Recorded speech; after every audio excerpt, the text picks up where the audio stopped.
What's up, YouTube? This is your girl Megan. Welcome back to the Hood Astro Queen to all of my returning subscribers. However, if this is your first time joining me on today, be sure to hit that subscribe button because you'll want to. And today I am coming to you guys yet again with another celebrity birth chart reading. I wish it was more of a joyous occasion, but according to the news, Chicago rapper Juice Wrld died at the airport after having a seizure. Okay, and I think it was either this morning or last night, and he was only 21 years old, so super young. I'm not gonna lie, I don't really know his music. I don't. The only song that I know of him is the Shadows in My Room song. I really like it, really dope, but that's it.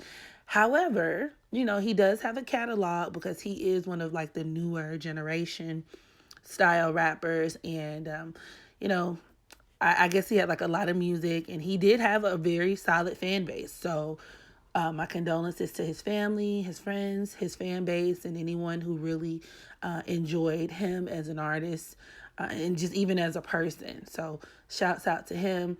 I hate to see stuff like this happening, especially to people so young, so young. So with that being said, I took a look at his natal chart as well as some of the transits that were taking place today and yesterday. And I just saw some very interesting stuff that I feel like warranted an astrological discussion. So let's go ahead and get started. So Juice Wrld, I believe his birth name is Jared or something like that, but he was born December 2nd, 1998. So he just experienced a solar return, like literally last week. And like I said, he was born in Chicago, Illinois, and this makes him a Sagittarius sun. Taurus Moon. Now, he could be a later degree Taurus Moon, depending on exactly what time he was born, or he could be an early degree Gemini Moon. But I am kind of more inclined towards the Taurus Moon based on some of the things that I've read about him, which I read that he had a very strict mother who did not allow him to listen to rap music early on in life. And she also played instruments, like in which inspired him to play musical instruments as well. And she had like a very strong musical aptitude. That's very much that Taurus Moon. Taurus Moon mothers can also be conservative parents, so falling right in line with like that strictness and just a mom that has very high standards for their children. Of course, obviously stubborn, but also great providers. I believe he was born to a single parent household. So it was like literally he, his mother, and his siblings type of thing. So having a very hardworking mom, a mom who made sure that she provided for them to the best of her abilities. But like I said, also that musical influence. And Taurus is one of the signs of instrumentation. So, I mean, I feel like that could be feasible, you know.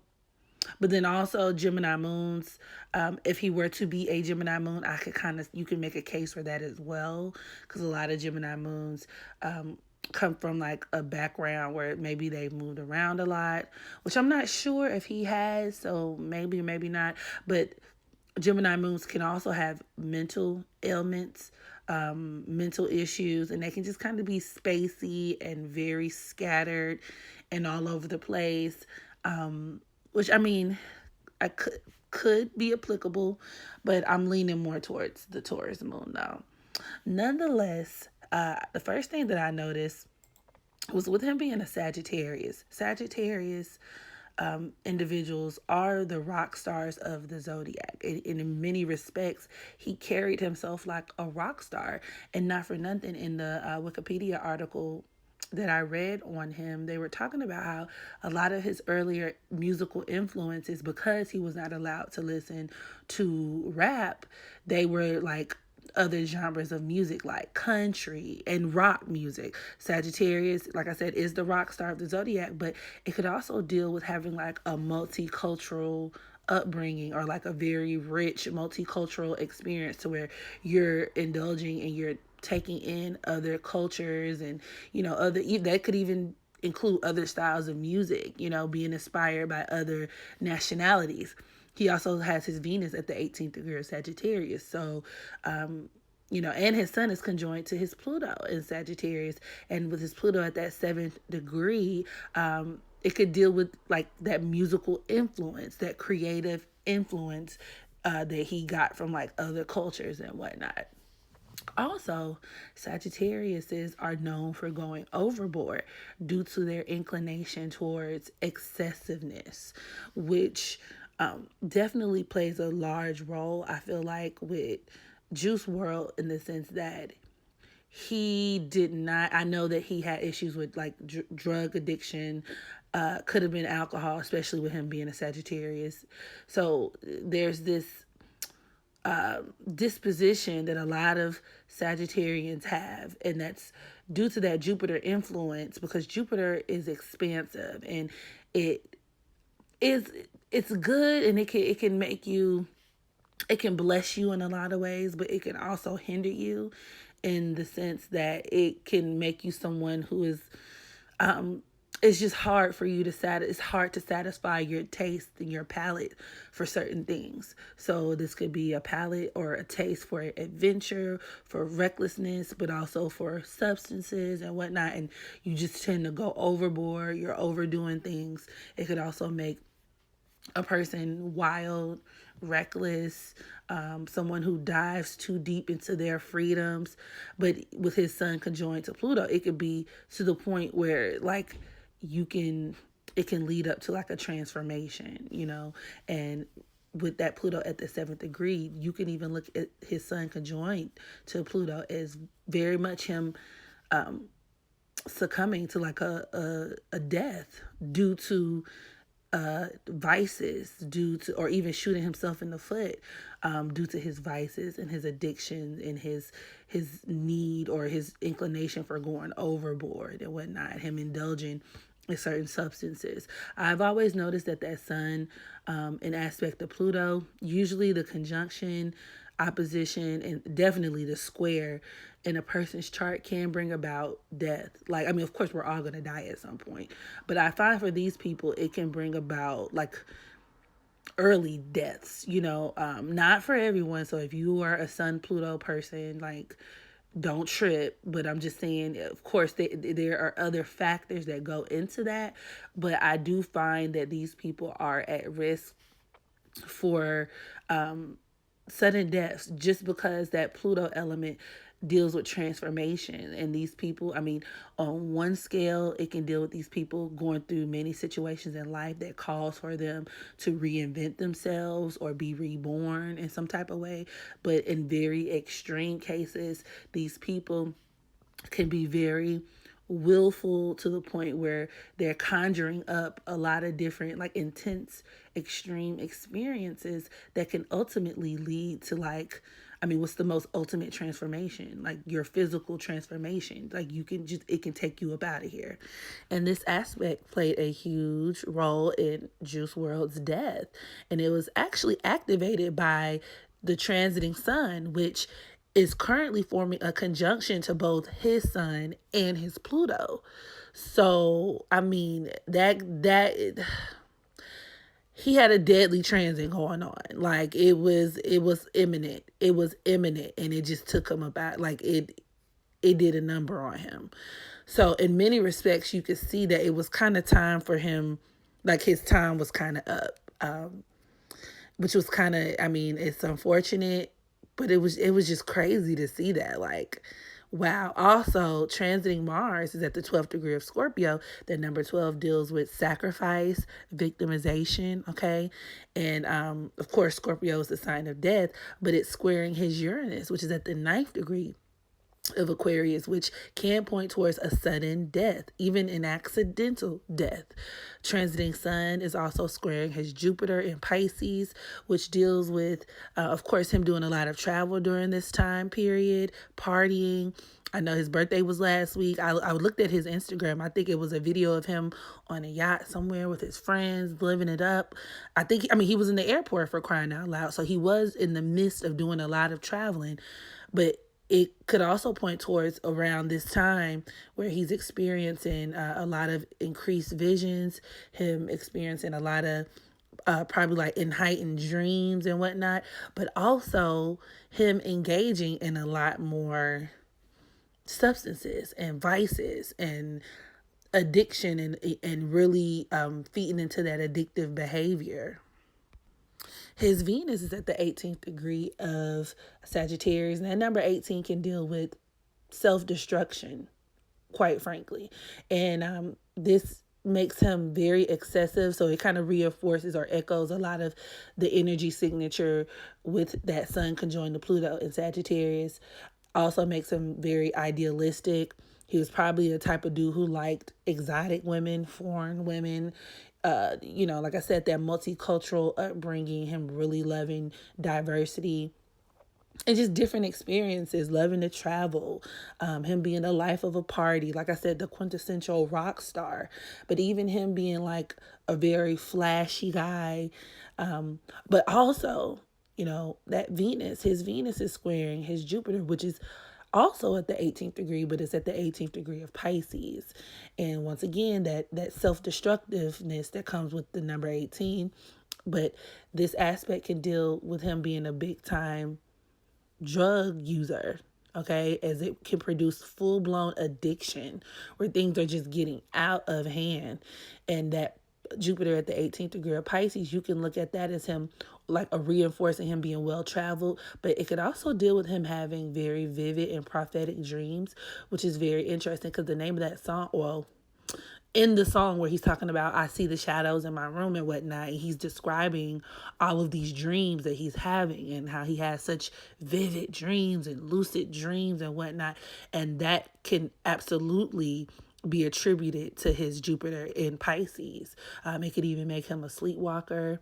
I've even seen people with this placement have high tolerance or an extreme sensitivity to chemical substances and intoxicants. So it definitely played into his need for drugs and whatnot, or his drug addiction.